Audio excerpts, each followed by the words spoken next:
When Ethan Walker put on his Marine uniform for the last time, he thought the battles were over. He was wrong. His inheritance, a rusted vessel named Aurora, carried secrets darker than any war zone. Gold hidden since 1973, a family branded as traitors, and enemies who still kill to keep it buried. Ethan's journey is one of blood loyalty and a final oath no man left behind. If this story moves you, like this video and subscribe. You won't want to miss what comes next.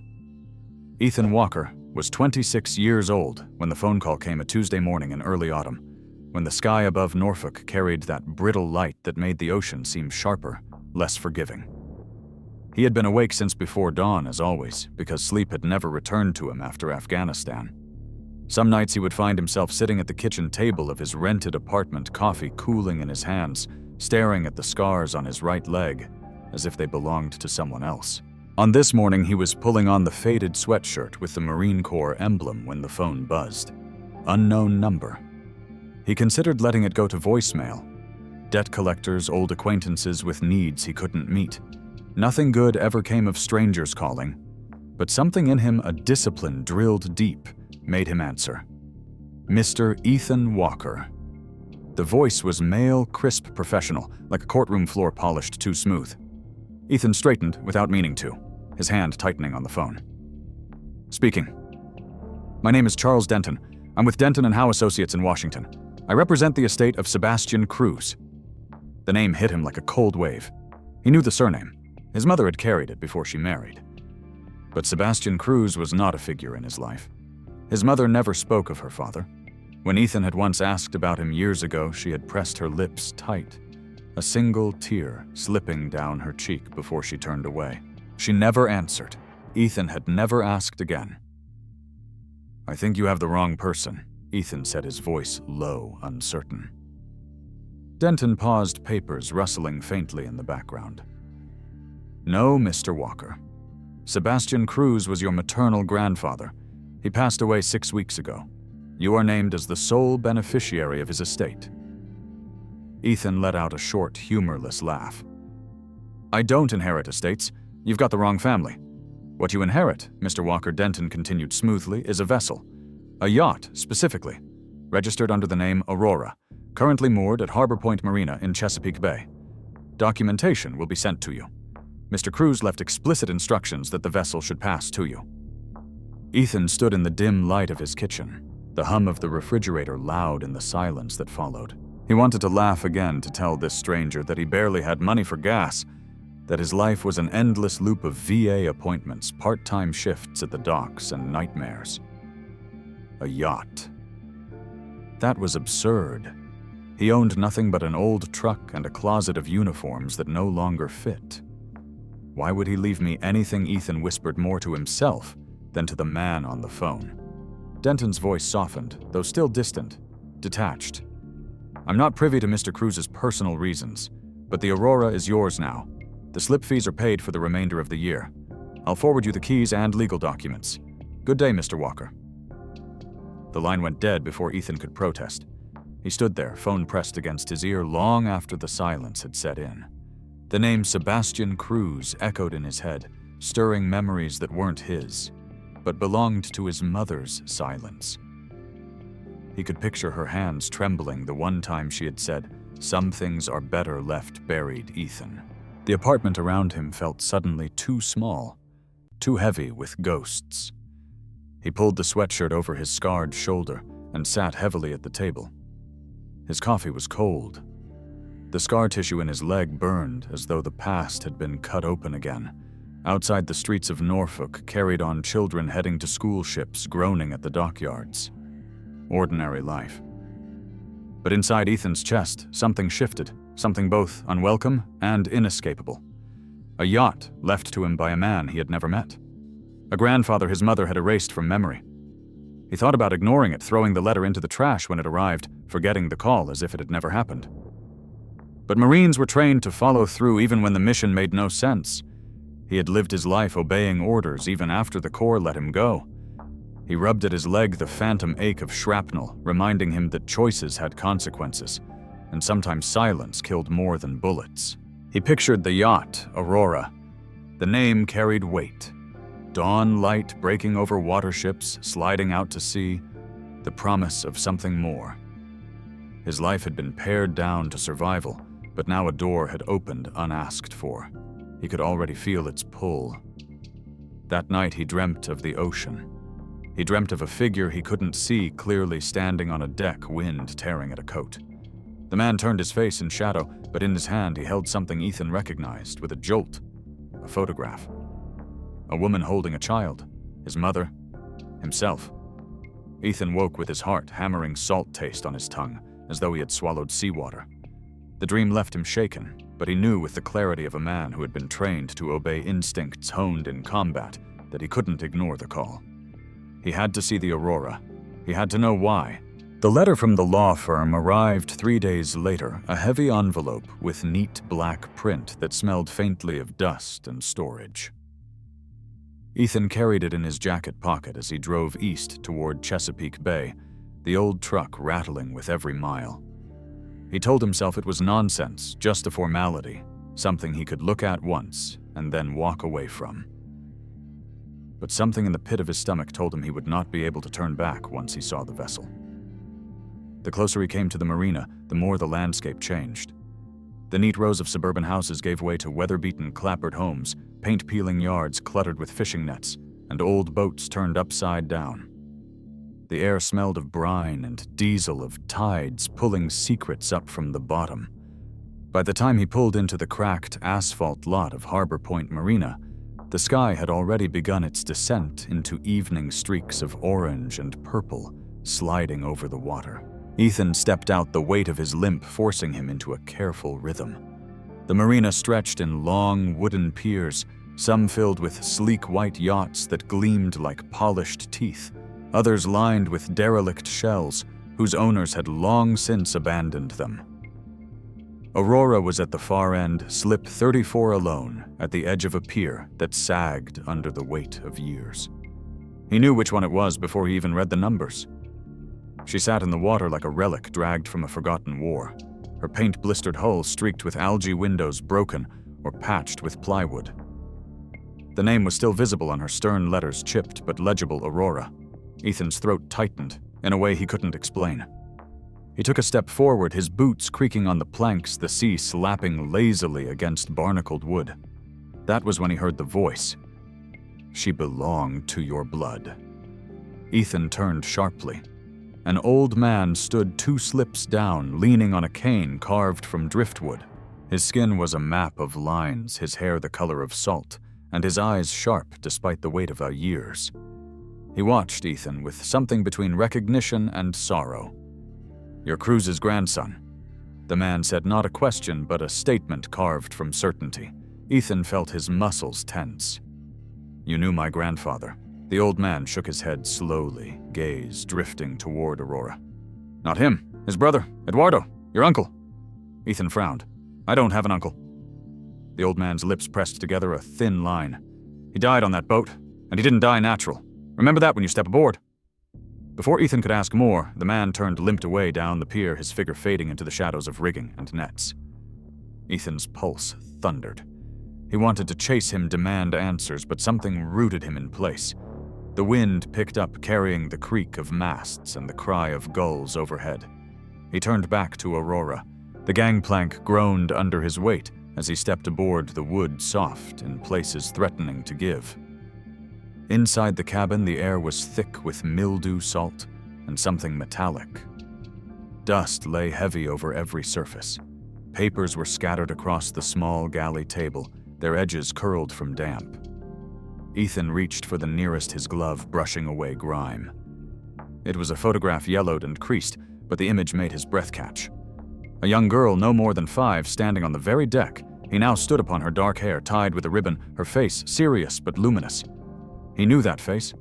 He had seen it in pictures from family albums long hidden away. It was his mother. His hand trembled as he set the photo down. The weight of silence pressed harder and his leg ached as if warning him. He moved deeper into the cabin, eyes adjusting to the dim. Tacked to the wooden wall near a cracked porthole was a piece of newspaper, its ink faded but words still visible. He leaned closer, the letters swimming into focus, Execution of Traitor in Bogota, 1973. A grainy black and white image showed a firing squad, rifles raised, and beneath it the name Eduardo Cruz. Ethan staggered back as though struck, his stomach clenched, bile rising. He remembered the old man's words. He didn't die natural. He pressed his hand against the bulkhead, the wood damp under his palm, his heart pounding. The photograph of his mother seemed to burn in his peripheral vision, anchoring him to a past his family had buried. He wanted to tear the newspaper down, crumple it, deny it, but he couldn't move. His mind replayed his mother's silence whenever her maiden name surfaced, the tear she shed when he was a boy, the way she had said, "Some things are better left buried." He understood now she had not meant only her father. She had meant all of it. A wave slapped hard against the hull, rocking Aurora gently, and Ethan felt as though the vessel itself was breathing around him, alive with memories it had refused to surrender. His pulse steadied into something colder, sharper. This was no inheritance. This was a summons. He looked again at the photograph of his mother as a child, her small hand gripping the rail of the Aurora, and felt a knot tighten inside his chest. Something terrible had happened here, something that had reached across decades to his own life, something that was not finished. He pulled the photo from the table and slid it into his jacket pocket, his hand lingering as though to draw strength from it. Outside the marina was quiet, except for the sigh of water against wood, but Ethan felt eyes on him, unseen, waiting. He turned back toward the cabin wall, where the newspaper flapped faintly in the breeze, sneaking through broken glass. The words seemed louder than the gulls, louder than the sea. Execution. Traitor. Cruz. He closed his eyes, the silence of his mother's voice filling the space between the letters. He knew without knowing why that this boat had not been left to him by accident. 2 days after his visit to the Aurora, Ethan sat in his small apartment in Norfolk, with the photograph of his mother spread out on the table before him. He had cleaned the edges carefully, the paper brittle with age, and stared at the girl's solemn eyes as if they might reveal something his mother had refused to share. The folded newspaper clipping lay beside it, headlines about the execution in Bogota glaring up at him like an accusation. His nights had become restless dreams tangled with faces he had never seen, rifles raised in the dark, and his own name whispered with the weight of a curse. On a Thursday afternoon, while the gray sky pressed low against the harbor, there was a knock on his door. Ethan opened it cautiously, expecting the landlord, or perhaps a delivery. Instead, a man in his early 30s stood there, tall, sharply dressed in a tailored suit that seemed out of place in the worn-down apartment block. His smile was polished, practiced, and his hand extended before Ethan could speak. "Mr. Walker, my name is Victor Hale. May I come in?" Ethan hesitated, his instincts bristling. Something in the man's eyes, calculated, unwavering, told him this was not a neighborly visit. Still, he stepped aside, marine discipline pushing him to control the situation rather than leave it uncertain. Victor entered with the confidence of someone used to being obeyed. His gaze flicked once toward the photograph on the table, before returning to Ethan. "I'll be direct," he said smoothly. "I represent interests who would very much like to acquire the yacht, Aurora. We're prepared to offer you $80,000. Cash." Ethan felt his body go still. "That boat is a wreck," he said flatly. "Why would anyone pay for it?" Victor's smile did not falter. "Sentiment, history, opportunity. Call it what you will. All you need to know is that it benefits you. 80,000 is a fair offer. More than fair considering the state she's in." Ethan leaned against the counter, arms crossed. His pulse beat harder in his ears. "Who are these interests you represent?" Victor tilted his head, amusement flickering across his face. "People who value what's theirs. People who don't like seeing it in the wrong hands. You, Mr. Walker, seem like a man who understands the cost of holding on to burdens that aren't yours." The words struck with precision as though rehearsed. Ethan's jaw tightened. He tried to mask his unease, but the question gnawed at him. What do you know about me? Victor's eyes narrowed just enough to betray the shift. Afghanistan, Sangin District, 2018. An IED tore through your patrol, left you with shrapnel in your leg. You were medically discharged, honorable service. Hard thing carrying scars like that. Ethan's chest tightened, breath catching as if struck. Few outside the Corps knew the specifics of that day. The explosion had not only ended his military career, it had taken two of his closest brothers in arms. Their names were etched into his memory like fire. The fact that a stranger recited it like a line from a file sent a cold current down his spine. That's not information you get from a marina registry, Ethan said slowly. Victor's smile sharpened. No, but it tells me what kind of man you are. Practical, disciplined, someone who understands when to let go. He gestured toward the table where the photograph lay. $80,000 can do a lot. Pay off debt, start something new, maybe even put the past to rest. Ethan's hands curled into fists at his sides, his mind racing. The man's knowledge was not casual. Whoever Victor represented had resources, connections, and an agenda that reached far beyond buying scrap metal. The offer was not about sentiment or history. It was about whatever lay hidden within Aurora's decaying hull. Ethan thought of the newspaper clipping the execution of Eduardo Cruz, labeled as traitor, the old man at the pier who had said he did not die natural. He thought of the way his mother's face hardened whenever the past threatened to surface. $80,000 sounded like freedom, but the voice of every drill instructor he had ever known thundered inside him. If the enemy wants it that badly, you hold it tighter. He let the silence stretch until Victor's smile dimmed. Finally, Ethan said, "I'll think about it." Victor inclined his head as though satisfied, but his eyes lingered too long on the photograph before he turned for the door. "Don't think too long, Mr. Walker. Some opportunities vanish if you wait." The door clicked shut behind him, leaving the apartment colder than before. Ethan sat heavily at the table, his gaze drawn back to the photo of his mother as a child. His pulse hammered with unease, the echo of Victor's words grinding against his instincts. That night as he lay in bed, headlights swept across the thin curtains of his window. He rose silently, heart pounding, and parted the fabric just enough to see. A black SUV idled across the street, its windows-tinted engine low and steady. It sat there for nearly an hour before pulling away, leaving only the echo of suspicion in its wake. The following night, it returned, parked closer its silhouette, a silent threat in the dark. Ethan stood in the shadows of his living room, watching his hand unconsciously resting on the scar along his leg.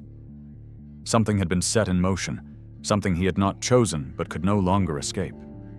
The Aurora had been more than an inheritance. It was bait, and now he was on someone's line. The black SUV appeared a third night in a row, this time closer than before, and Ethan understood with the clarity of a Marine sensing danger that he could not afford to wait. If strangers were watching him for what was inside Aurora, then he had to know for himself what the vessel held. He drove back to Harbor Point before dawn, the sky still heavy with mist that clung to the docks like a shroud. The marina was silent except for the groan of wood under the tide and the distant cry of gulls circling overhead. Aurora loomed at the end of the pier, her outline ghostly in the gray light, rust streaking down her hull like dried blood. Ethan boarded with careful steps, every muscle alert. He carried a flashlight, gloves, and the quiet determination of someone who had patrolled enemy villages where every shadow might conceal a trap. Inside the cabin, the air was damp and foul with mildew. He crouched low, sweeping the beam of light across warped planks and broken cabinets. Something gnawed at him, the memory of Victor's too smooth smile, and the old man's warning that Eduardo had not died natural. Ethan pressed his palm to the floorboards, listening. The sound beneath was not solid, but hollow. He tapped twice with the handle of his knife, and the difference in tone confirmed what instinct had already whispered. There was a space below. He set to work, his hands firm, his breath steady. The wood had been sealed with age and rot, but Ethan had pried open tighter doors in ruined houses overseas. He wedged his blade into the seam, leveraging, until the plank gave with a crack that echoed through the empty cabin. The smell that rose was metallic, sharp, and foreign against the salt air. Shining the light inside, his breath caught. The compartment stretched narrow and long, packed with rectangular bundles wrapped in oilcloth. He reached for the nearest heart, thudding, and unwrapped layers until the object lay bare in his hands. A gold bar, heavy, gleaming, even in the weak light, stamped with markings, Banco de la República de Colombia, 1973. His hand trembled under the weight, not from strain, but from the surge of realization. This was no hidden keepsake. This was history itself, tied to blood and betrayal. He set the bar aside carefully and reached deeper, uncovering more.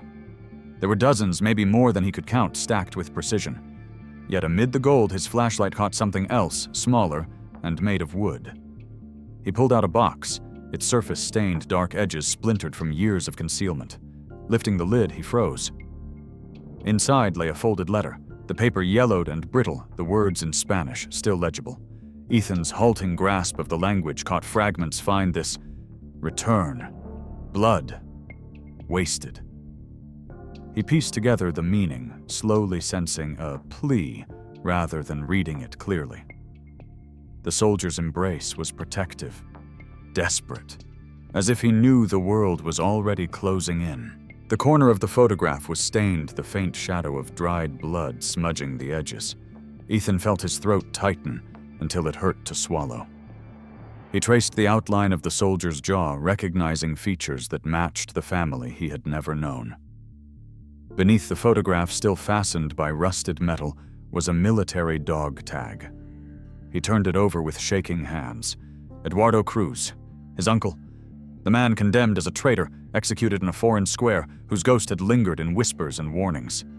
The tag was cold in his palm, but it burned hotter than the shrapnel scar in his leg. Ethan closed his eyes, the words pounding against the silence inside him. His hands shook, not from fear, but from the crushing weight of inheritance he had never asked for. The photograph of his mother stared back at him, her childhood bound forever to the man who had carried her, a man whose death had been branded betrayal, but whose last act had been to hide stolen gold from those who would corrupt it. Ethan sat back on the rotting plank floor, the gold bar gleaming at his side, the photograph in his hand, the dog tag heavy around his neck now, as though it had always belonged there. The truth had been hidden beneath Aurora's boards for half a century, waiting not for discovery, but for reckoning.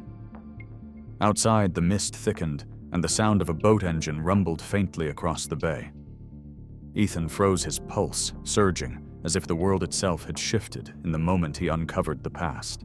The discovery aboard Aurora weighed on Ethan like a pack too heavy for one man to carry, and by the following morning he knew there was only one person who could give the photograph its meaning. He drove west out of Norfolk, the highway lined with bare autumn trees, until he reached the modest brick house where his mother lived alone. Angela Walker opened the door with the same guarded expression she had carried all his life, the look of someone who never stopped expecting bad news. She ushered him in without a word, the scent of old coffee and lavender filling the narrow hallway. Ethan sat across from her at the kitchen table, the same place where he had once done homework as a boy, where she had pressed his enlistment papers with shaking hands years ago. Now he placed the photograph carefully on the wood between them. Angela's fingers reached for it instinctively, then froze. Her eyes widened, the color draining from her face. She lifted the image with trembling hands, staring at the young soldier and the little girl in his arms. A sob broke from her chest before she could stop it. "Where did you find this?" she whispered. Ethan leaned forward, his voice low and steady. "On the Aurora, in a hidden compartment with other things. Tell me who he was." Angela closed her eyes, clutching the photograph to her chest. When she spoke, her voice was thick, as if pulled from a place long locked away. "My brother, Eduardo. He was everything to me when I was little. He protected me from the world, from our father's silence, from the storm that never stopped. They said he betrayed his country. They lined him against a wall in Bogota and shot him like a criminal." Her shoulders shook as she held back tears. But I never believed it. I never believed my brother was a traitor. Ethan sat still, absorbing every word as if it were a command. He thought of the dog tag that now lay heavy in his pocket, the gold bars gleaming beneath rotting planks. And Grandpa Ethan said quietly, "Sebastian." Angela's eyes snapped open, wet and glistening. He vanished, left one night and never came back. People whispered he was a coward. I told myself he had abandoned us. But maybe... She shook her head, pressing her lips tight. Maybe he was trying to protect us. Protect me! Ethan felt the walls of the kitchen close in the hum of the refrigerator, suddenly loud in the silence. He wanted to reach across and hold her, but something heavier pinned him to his chair. "Mom," he said, "there's something else." He hesitated, but the weight of the truth pushed him forward. The compartment wasn't just photographs. It was full of gold, Colombian, bars stamped 1973. Angela's face went pale, her breath caught. She looked at him as though seeing him for the first time, not as her son, but as the heir of something she had fled her entire life. "No," she whispered, "not again." Ethan frowned, confusion cutting through him. "What do you mean?" She set the photograph down with shaking hands and pressed her palms flat against the table, as though bracing herself against a tide. "Your father, Captain Daniel Walker, was sent on a mission years before you were born. They never told me the details, only that it was classified, dangerous, necessary for national security. When the officers came to the door, they said he died a hero.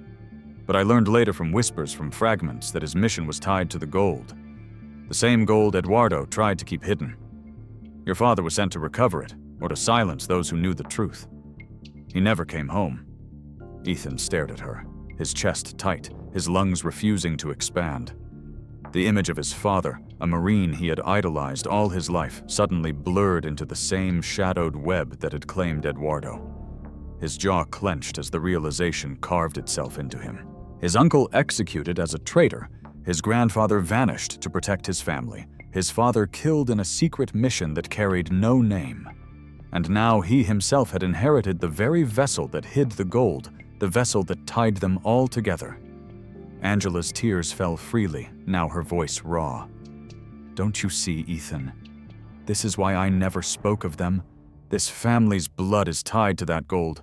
It has destroyed everyone who touched it." Ethan sat motionless, the words ringing inside him like a bell struck too hard.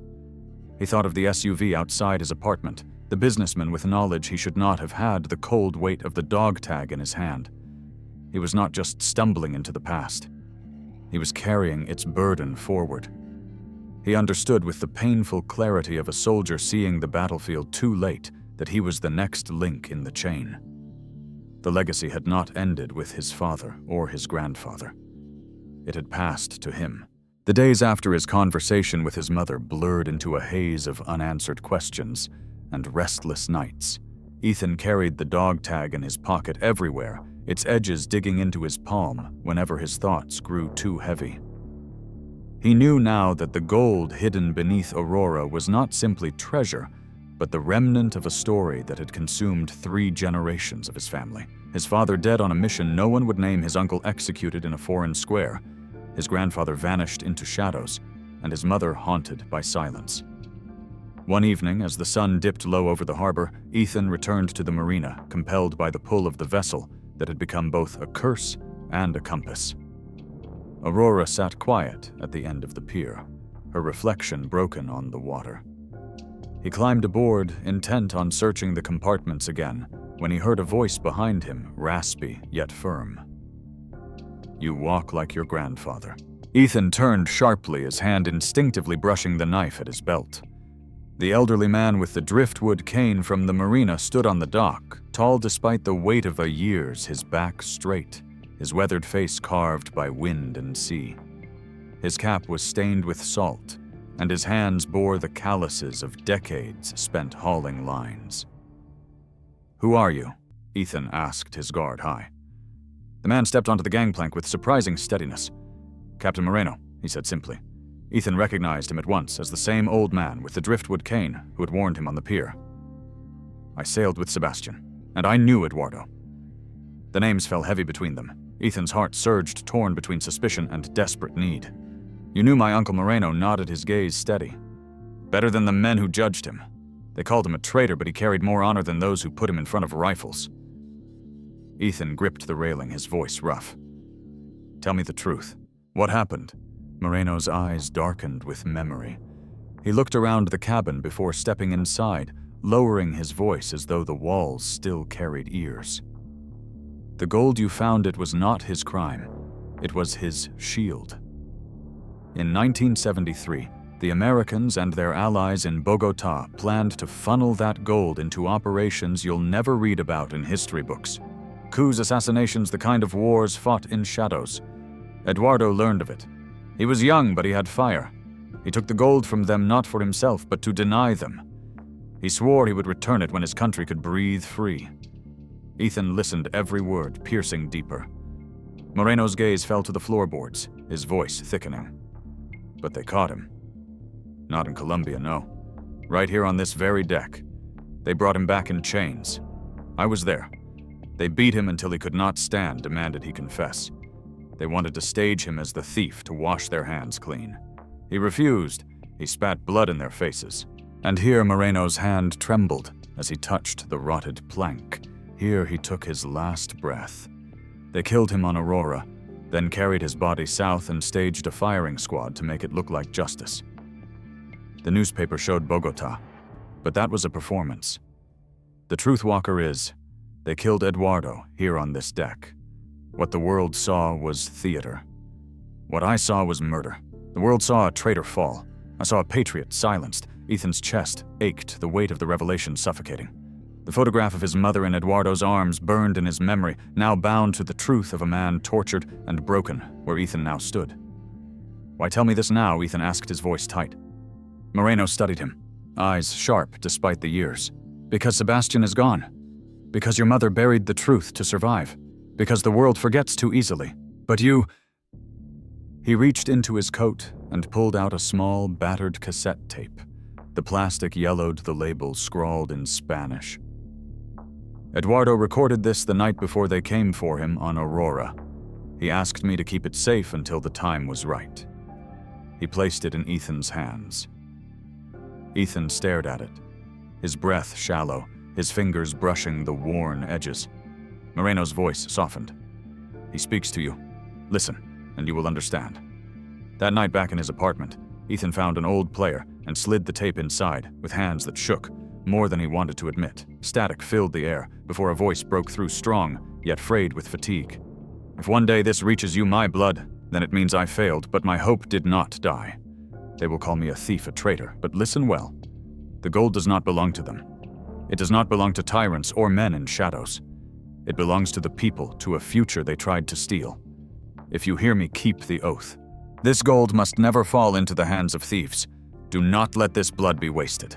Ethan sat in the dim glow of his kitchen, the tape whirring to silence his uncle's voice echoing in the hollow spaces of his chest. He felt the weight of the dog tag the photograph, the cassette, and the gold still hidden beneath Aurora. Each piece pressed against him like armor and burden both. His family had bled for this secret, and now it had come to him. Outside headlights swept slowly across the window again. The SUV had returned, patient as a predator waiting for its prey. The tape still echoed in Ethan's mind. As he left his apartment the following evening, Eduardo's voice carved into his memory like scripture. The weight of that oath pressed heavy against him, a burden that felt older than his years. He drove back toward the marina, intent on securing the gold, or at least moving it before the black SUV returned. The night was clear, the water glimmering faintly under the moon, but an unease gripped him with every mile. He parked far from the pier and approached on foot, his marine training instinctively guiding him to move low and quiet, scanning shadows, reading the silence of the docks. Aurora sat in her slip, dark and still, but the air around her seemed charged, as though waiting for a storm. Ethan stepped aboard, his boots soft on the warped wood, the photograph of his mother tucked inside his jacket, the dog tag pressed against his chest. He crouched near the hidden compartment, heart hammering when he heard the creak of footsteps, not his own. He spun, but the first blow landed hard across his back, driving him to his knees.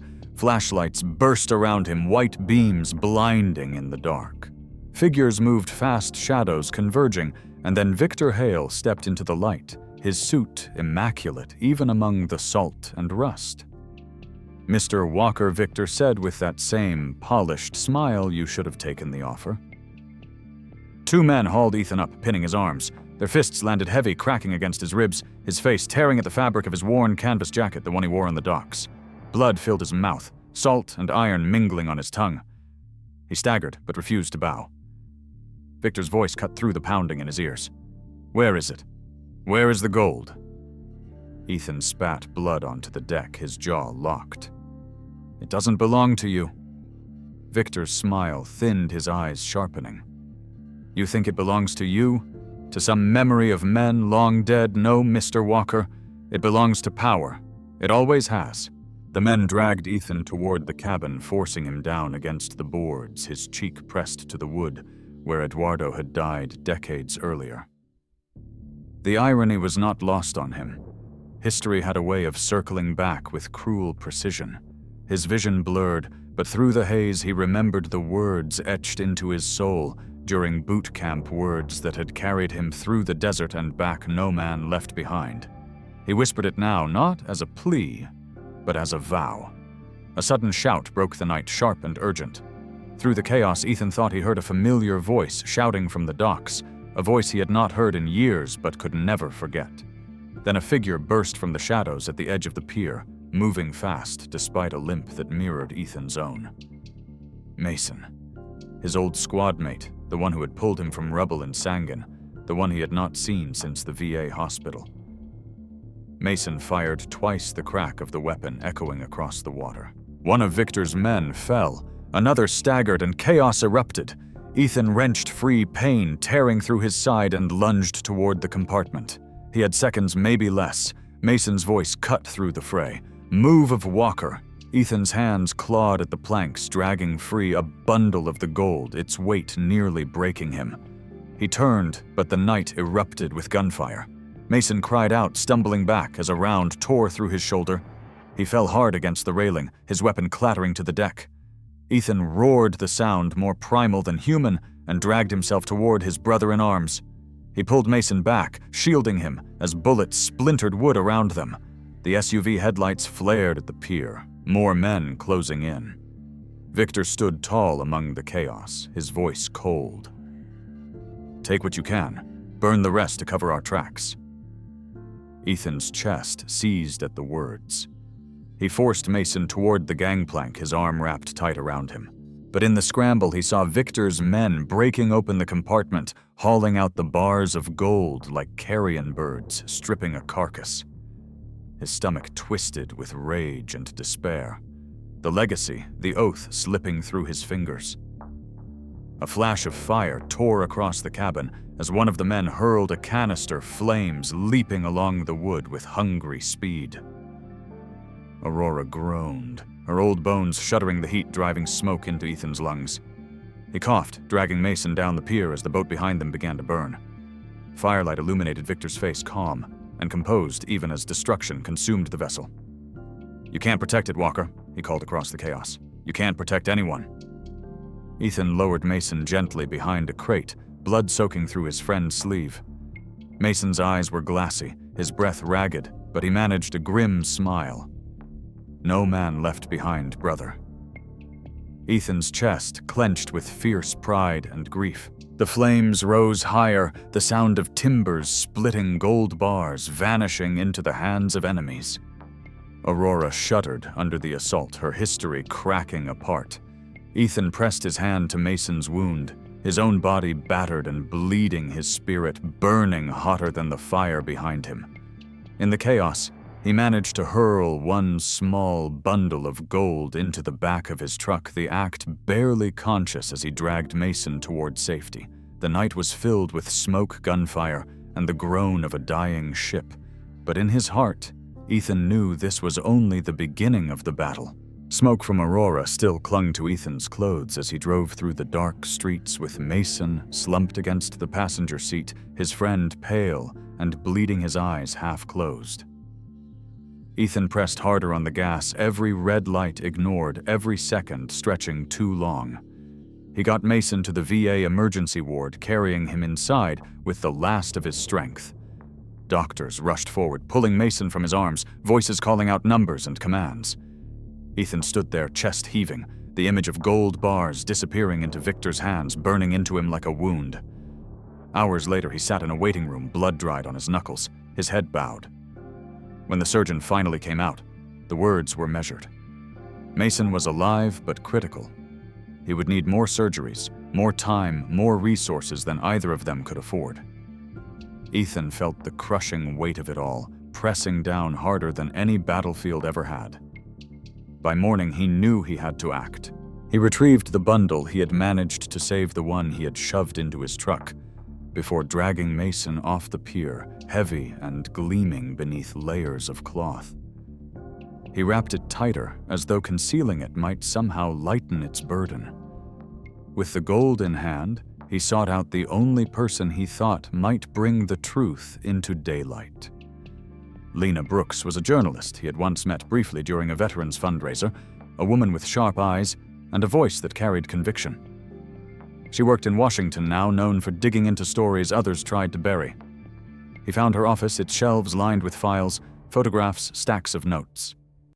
She listened quietly as he spoke, her expression shifting from skepticism to horror as he laid the bars on her desk, the photographs, the dog tag, and finally the tape of Eduardo's last words. When Eduardo's voice filled the room, Lena covered her mouth, her eyes wet with the gravity of what she heard. "If this is true," she said, finally, her voice steady but soft, "it will shake more than one government. But publishing this means you'll be hunted. They won't let you live with this knowledge." Ethan leaned back, exhaustion etched into his face. "I've been hunted already." Lena nodded, her hand resting on the gold. "Then we bring it to the world. No shadows, no secrets." But as he left her office that night, the weight inside him grew heavier. Mason's face haunted him, his mother's weary hands, the constant ache in his leg. $80,000 could have saved them. $800,000 could erase their debts, buy surgeries, protect his mother in her old age. The gold could buy freedom, but the oath whispered in his blood demanded sacrifice. He drove back to his mother's house in silence, the bars hidden in the trunk of his truck. Angela opened the door, her eyes instantly finding the exhaustion and blood on his face. She held him, her hands trembling, then let him inside. When he showed her what he had salvaged, her expression was not relief, but sorrow. She sat across from him at the kitchen table, her voice barely a whisper. "Ethan, if you use this gold to buy life, then your father died for nothing. Eduardo died for nothing. Do you understand? Their blood is in this metal. If you let it save one, it condemns all." Ethan's throat closed, tears pressing against his eyes. He wanted to shout that he could not watch Mason die, could not leave his mother in poverty, could not bear another funeral carved from this cursed legacy. But the way she looked at him, grief and pride woven together, told him she had already accepted loss for the sake of honor. That night he searched deeper, tracing Victor Hale's name through records Lena had pulled for him. When the truth surfaced, it staggered him. Victor was not just a man with money and power. He was the grandson of Colonel Richard Hale, a CIA officer stationed in Bogota during clandestine operations. In the early 1970s, the very man whose orders had condemned Eduardo to his staged execution, the bloodlines of betrayal ran as deep as his own. The revelation made his path clearer and more unbearable all at once. This was not a fight over money. It was a war of legacies of families bound by history and lies passing their ghosts into the hands of the living. Ethan sat awake until dawn, the gold stacked before him on the table, the photograph of Eduardo holding his mother beside it. His heart tore between two worlds, the life he could save and the truth he could deliver. Outside the window, the first light of day spread across Norfolk, indifferent to the storm gathering in his chest. The decision weighed like lead in Ethan's chest, but by the next night he knew the path was set. He pulled his old Marine dress uniform from the closet, the one folded carefully away since the day of his discharge. The jacket still carried the faint scent of cedar, the metals polished, though dulled by years, the fabric tight around his shoulders. As he buttoned it, he caught his reflection in the mirror, not the broken man limping through hospital corridors, not the weary son bound by silence, but a soldier, again, a man prepared to face judgment. He slipped Eduardo's dog tag around his neck, tucked the photograph of his mother into his breast pocket, and lifted a single bar of gold into his hand. Its weight was crushing and clarifying. It would be the bait. He drove to the agreed meeting place, a private marina Victor had chosen, the kind reserved for the wealthy and hidden from public eyes. The club sat on the same bay as Harbor Point, a short run along a channel Ethan knew by sight. Ethan parked far from the gate, his eyes scanning the shadows, every instinct alive. He carried the bar in a satchel, his hand brushing the small recorder hidden in his pocket, its indicator taped over and set to silent recording. Inside the grand hall of the Marina's club, Victor awaited him, dressed in another flawless suit, his smile as sharp as glass. Around him stood two men with hard eyes, their jackets heavy with weapons. Mr. Walker Victor greeted his tone smooth, almost warm. "I was beginning to think you would never see reason." Ethan placed the satchel on the table between them, his posture rigid, his eyes locked. "1 bar," he said. "Proof I'm serious. But if you want more, I need to know the truth. All of it." Victor's gaze flickered amused, then intrigued.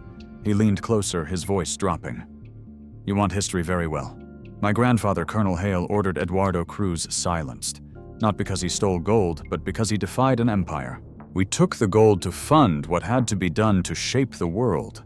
Men like your uncle, men like your father, they were obstacles. But you can end the bloodline's suffering. Hand over the rest and we'll make this clean." The recorder captured every word, the confession falling like stones into the abyss. Ethan's chest tightened, rage pressing hard, but he forced his face into a mask. "And if I refuse," Victor's smile never faltered, "then you'll join them and your family's story ends in ashes." Despite doctors warning him he might not survive another exertion, Mason forced himself out of bed, driven by the same oath that had once saved Ethan's life. Hours earlier, Mason had slipped out of the VA ward against medical orders, tracking Ethan's phone to the Marina's private club. Before Ethan could answer, the door behind him burst open.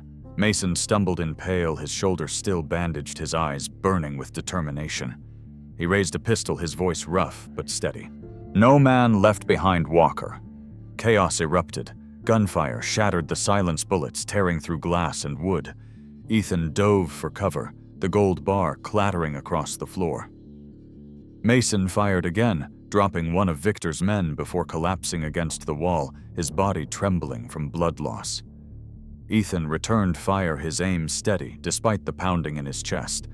But they were outnumbered, cornered the air thick with smoke and gunpowder. Then came the roar of tug engines outside, louder than the storm of bullets as heavy lines whipped taut against the burned hull. Ethan turned toward the window and saw a vessel charging through the darkness, lights blazing. A salvage tug hauled the burned hull of Aurora, its line straining as engines roared. At the wheel, Captain Moreno's face was carved in grim resolve.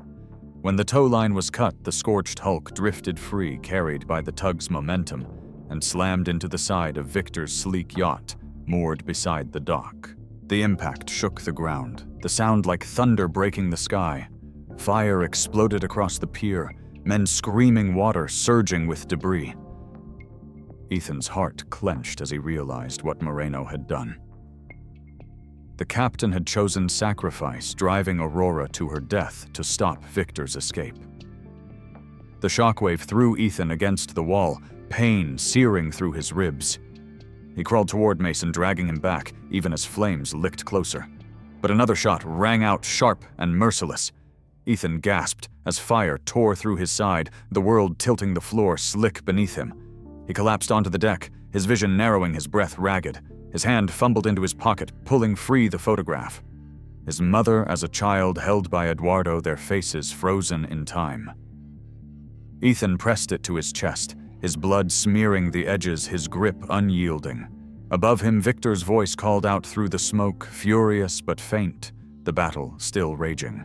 Ethan could no longer rise the photograph, the last anchor between past and present, between the weight of gold and the price of truth. The world awoke days later to headlines that no one thought they would ever read. Lena Brooks had kept her word. Her article spread like wildfire, carrying Eduardo's voice, Victor's confession, and the weight of evidence Ethan had entrusted to her. The story ran under a banner that read, "Blood Gold, a legacy of truth," and it shook capitals from Washington to Bogota. For the first time, Eduardo Cruz was not painted as a thief, but remembered as a soldier who had sacrificed everything to protect his people from shadows that preyed on nations. Colombia's government, pressed by its own citizens and by the sudden weight of history laid bare, announced the return of the surviving bars to the central bank, but this time under the eye of a new memorial program. The name Eduardo Cruz would stand engraved on a monument not as traitor, but as patriot. Victor Hale's empire collapsed almost overnight. His connections denied him his power, eroded by exposure, and he vanished into obscurity as investigations closed in. For Ethan, there was no victory celebration, only the sterile white of a hospital room where weeks blurred into months. He had survived the gunshot, but the doctors told him plainly the wound had ended his chance at the life he once knew. He would walk, but never without pain, never again, as the Marine who had carried his brothers through fire. Still, when he looked at the metal box on his bedside and the photograph of his mother and Eduardo, he felt no shame. He felt only that his fight had carried meaning. Angela visited daily, her hands softer now, as they brushed back his hair, her eyes filled not with fear, but with pride. Mason, scarred and limping, spent nights at his side, their bond forged deeper by the battles they had survived together. One evening, Ethan filed a formal petition to receive a ceremonial allocation of a single bar under the Colombian Central Bank's custody. Though officials hesitated, Lena's testimony and the Museo del Oro's recommendation supported his request. He did not keep it whole. Instead, under museum supervision, a master metalsmith melted and cast it into a marine badge, an emblem binding his father and uncle forever in service and sacrifice. When he held it in his hands, warm and heavy, it felt less like treasure and more like absolution. The day of the memorial in Bogota was clear and bright, the air carrying the scent of salt and flowers. Ethan wore his marine dress uniform once more, the jacket stiff against his healing wounds, the forged badge pinned over his heart. Veterans, dignitaries, families, and schoolchildren gathered before the new monument, their voices hushed as the names of the fallen were read. Eduardo's name rang out at last, not hidden in shame, but honored in the open air. Ethan stood tall, though his cane pressed hard against the ground, his eyes fixed on the engraved letters. Then, among the crowd, a woman stepped forward. She was older than him, her hair streaked with gray, her eyes dark with the weight of memory. She walked slowly, her hands trembling, and when she reached him, she looked into his face as though searching for someone long lost. Then she embraced him, her voice breaking. "I am Isabel Eduardo's daughter. They told me all my life my father was a traitor. My mother died believing it. My children grew ashamed. But now," she clutched his shoulders tighter, tears falling freely now. "Because of you, his name is free. Because of you, my father is remembered as he truly was." Ethan's chest constricted, his arms wrapping around her, as if holding his uncle's bloodline together at last. Around them, the crowd bowed their heads in silence, a silence that felt like peace. That night, Ethan stood alone by the sea, the waves dark and endless beneath the moon. In the distance lay the wreck of Aurora. What remained of her burned and broken, sunk into the harbor like a grave no stone could mark. He wore his old uniform, still the forged badge glinting against his chest. He lifted the photograph of Eduardo holding his mother, edges worn, corners torn, and pressed it to his heart. His voice was steady, low, carried by the wind. "Grandpa, I have finished the mission." His eyes burned, and for the first time since the desert, tears fell without shame. They mingled with the spray of the sea salt, upon salt blood, upon blood grief, and honor bound together. Behind him, the waves crashed, carrying Aurora down into her final silence, the ship that had borne secrets, now resting as a tomb for truth. Ethan stood firm, wounded, but unbroken, the legacy of his family, not gold nor power, but the courage to defy shadows. As dawn broke over the water, painting the horizon with light, he turned toward home, the badge warm over his heart, the voices of the fallen carried with him into whatever battles lay ahead. If you've stayed with Ethan's story until the end, I'd love to hear from you. Which moment struck you the hardest? The hidden photograph, Captain Moreno's sacrifice, or Ethan's final words by the sea? And where in the world are you watching from tonight? Share your thoughts in the comments. If these stories move, you make sure to subscribe and stay with us, because the next journey may be even more unforgettable.